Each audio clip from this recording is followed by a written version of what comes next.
নমস্কার বন্ধুরা, আমি সুমিতা মণ্ডল, আপনাদের গ্রিন সুমিতা। আজকে নিয়ে এসেছি আবার আমার ছাদ বাগানে। আপনারা অনেক দিন বাদে আমাকে দেখছেন। হ্যাঁ, আমি একটু অসুস্থ ছিলাম, যার জন্য আমি বহুদিন আপনাদের রেগুলার যে ভিডিও দেওয়ার কথা সেই ভিডিও আমি দিতে পারিনি। আজকে দেখুন খুব সুন্দর একটা গাছ নিয়ে এসেছি আপনাদের জন্য। এই গাছটা একটা ক্যাকটাস জাতীয় গাছ।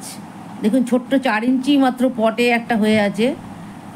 আর এই 4 ইঞ্চি পটেই আমি একটা ডাল এনে লাগিয়েছিলাম। দেখুন কি সুন্দর হয়েছে। এটা ভ্যারিগেটেড বলে এই গাছটা নিজেই এতটা সুন্দর। আর ছোট জিনিস এমনিতেই দেখতে সুন্দর হয়। আর এর নামটাও খুব অদ্ভুত। দেখতে নিজেই এমনি সুন্দর, কিন্তু তার মধ্যেও দেখুন সুন্দর ছোট ছোট ফুল ফুটেছে। 4টে ফুল হয়েছে, এই দেখুন বেশ সুন্দর ফুল হয়েছে। ফুলগুলোও দেখতে সুন্দর। তা এই গাছের পরিচর্যা সম্বন্ধে আপনাদের বলবো। আমি ক্যাকটাস জন্য পুরো সয়েললেস মিডিয়া তৈরি করি। সামান্য সয়েল দিলেও কোনো ক্ষতি নেই।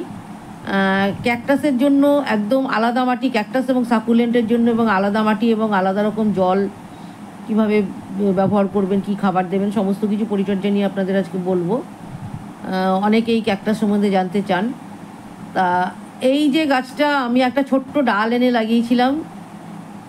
মিডিয়া কি ছিল, মিডিয়া এই ক্যাকটাসের মিডিয়া আমি 3 সপ্তাহ আগে, লাগানোর 3 সপ্তাহ আগে তৈরি করি। যে কোনো গাছ লাগানোর অন্তত 3 থেকে 4 সপ্তাহ আগে মাটি তৈরি করতে হয়।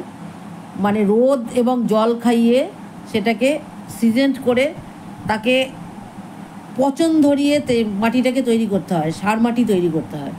নাহলে কাঁচা অবস্থায় থাকলে যে বোন ডাস্ট, তারপরে হর্ন ডাস্ট, এই সমস্তগুলো দিয়ে এগুলো পচতে ওগুলো একটা গ্যাস মতন তৈরি হয়, সেই যাতে গাছটা নষ্ট হয়ে যায়। তো এই গাছটা আমি লাগিয়েছি এর 3 সপ্তাহ আগে। মাটিটা তৈরি করতে হবে। এর মধ্যে মাটি বলতে কিছুই নেই। প্রথম কথা হচ্ছে গিয়ে 70% আমি এর মধ্যে নিতে পারেন বালি চালা, মোটা বালি চালা যে কাকড়, সেই কাকড় নিতে পারেন, ছোটো দানার কাকড়। আপনারা কাকড় না পেলে মোটা দানার বালি, আমি এখানে মোটা দানার বালি ব্যবহার করেছি। তবে 70% বালি না দিয়ে আপনি যদি বালি না থাকে পারলাইটও দিতে পারেন। যাদের পারলাইট নেই তারা বালি দিতে পারেন। আমি এখানে কি করেছি, 35% বালি আর 35% দিয়েছি পারলাইট। তাতে মিডিয়াটা বেশ সুন্দর হয়। বালিটাও যেমন, আর পারলাইটটা খুব হালকা হয়, বালিটা একটু ভারী হয়ে যায়, কিন্তু ওর মধ্যে থেকে জলটা খুব তাড়াতাড়ি পাস করে আর জল ধরে রাখে না। জল যেটা দেবেন সেটা তলা দিয়ে। আর ড্রেনেজ সিস্টেম তো অবশ্যই খুব সুন্দর রাখতে হবে। 3 লেয়ার ড্রেনেজ সিস্টেম করতে হয়। এখানে 3 লেয়ার দরকার পড়ে না, যেহেতু পুরো মিডিয়াটাই একটা বালি এবং পারলাইটের খানিকটা ভার্মি কম্পোস্ট থাকে। 70% থাকছে আপনার বালি বা পারলাইট বা বালি পারলাইট মেশানো, আর 20% থাকছে আপনার ভার্মি কম্পোস্ট।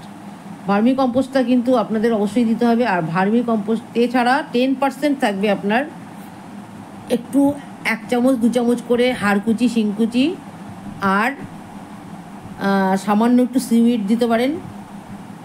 আর তার সঙ্গে ফাঙ্গিসাইড আর ফিউরাডন অবশ্যই দেবেন পোকামাকড় মরার জন্য, দিয়ে এটাকে, আর সাফ, ফাঙ্গিসাইড বলতে সাফ দিয়ে এটাকে, মাটিটাকে আপনারা ভালো করে মিশিয়ে একটুখানি জলে ছিটা দিয়ে রাখবেন, যাতে হাড়টা আর শিংকুচিটা পচে যায়। 3 সপ্তাহ এইভাবে রেখে রোদে জলে রেখে যখনই শুকিয়ে যাবে আবার জল দেবেন, আবার রোদে শুকাবেন। এইভাবে পচাতে হবে মাটিটাকে। তারপরে কী করতে হবে, এইটাকে কীভাবে বসিয়ে, যে 4 ইঞ্চি পট দেখতে পাচ্ছেন, পটের যে ফুটোটা বন্ধ করে দেবেন। তারপরে খানিকটা একটু স্টোন চিপ দিলেও হয়, এখানে না দিলেও একটু স্টোন চিপটা দিলে কী হবে, তাহলে বালিটা ঝরে যাবে না। স্টোন চিপটা দিয়ে তার উপরে পুরো মিডিয়াটা দিয়ে দেবেন। মিডিয়াটা দেওয়ার পরে এই গাছটা লাগিয়ে দেবেন। এই গাছটা লাগানোর পর যেদিন লাগাবেন সেদিন কিন্তু গাছে জল দেবেন না। আপনি সাধারণত বলি গাছ লাগানো মাত্র গাছে জল দেওয়ার কথা বলি, কিন্তু ক্যাকটাসের ক্ষেত্রে আমি বলবো যে সেই দিনই জল দেবেন না। পরের দিন অল্প একটু জল দেবেন, তারপরের দিন আরেকটু জলের পরিমাণ বাড়াবেন, তারপরের দিন, এইভাবে 8 দিন 10 দিন এইভাবে আস্তে আস্তে করে এটাকে একটা ফর্মে এনে তারপরে জলটা দেওয়া বাড়াতে হবে। আর তারপরে এই 7-8 দিন কিন্তু আপনারা এটা রোদেও দেবেন না, এটা একটা ছায়া জায়গায় রেখে দেবেন। তাহলে এটা এফেক্টেড হবে না। ছায়া জায়গায় থেকে তারপরে 10 দিন 12 দিন বাদে আপনারা এটা রোদে দেবেন, এবং তখন দেখবেন এটা কিন্তু গাছটা ধরে গেছে। তারপরে আস্তে আস্তে মোটামুটি এই যা খাবার আমি দেওয়া আছে তাতে 1 মাসের মধ্যে আমি কোনো খাবার দিই না, আপনাদের বারবার বলি। তারপরে 1 মাস বাদের থেকে আপনারা 19 দিতে পারেন, একদম খুব সামান্য পরিমাণে, তাও 7 দিন অন্তর অন্তর দেবেন। আর 15 দিন অন্তর অন্তর আপনারা কি করবেন, নিম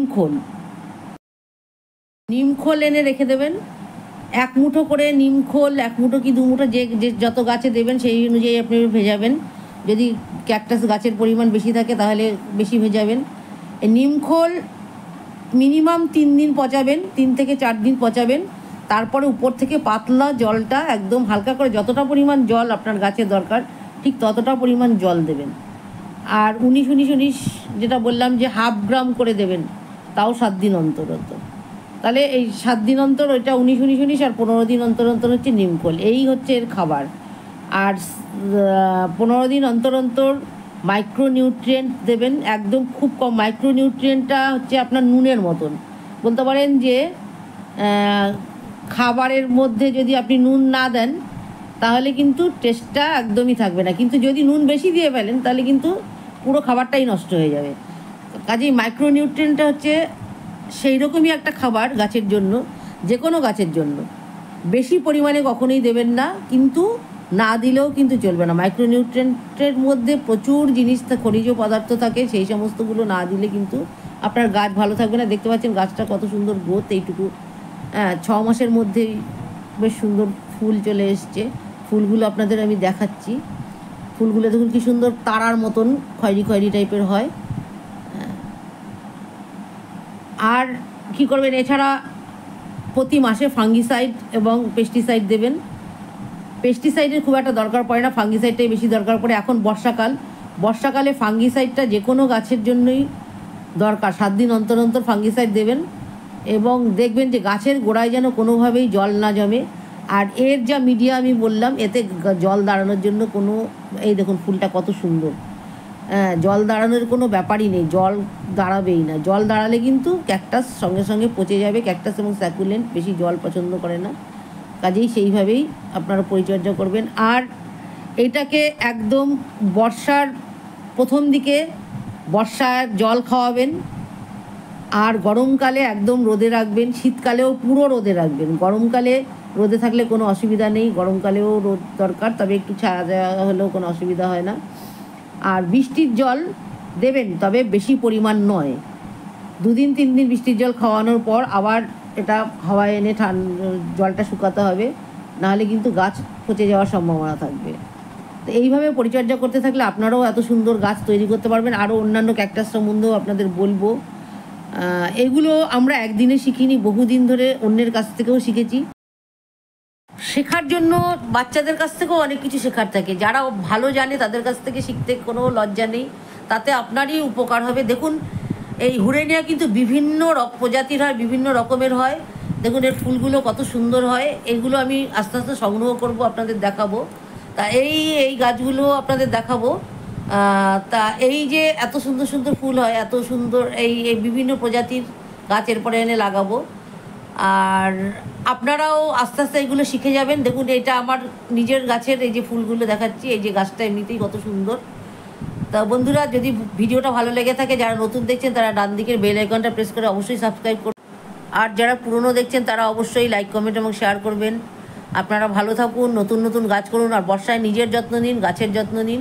বর্ষায় কিন্তু শরীর ভীষণ খারাপ করে, ঘরে ঘরে কিন্তু ভাইরাল ফিভার দেখা দিচ্ছে। আপনারাও নিজেদেরও যত্ন নিন, সবুজে থাকুন, ভালো থাকুন। নমস্কার।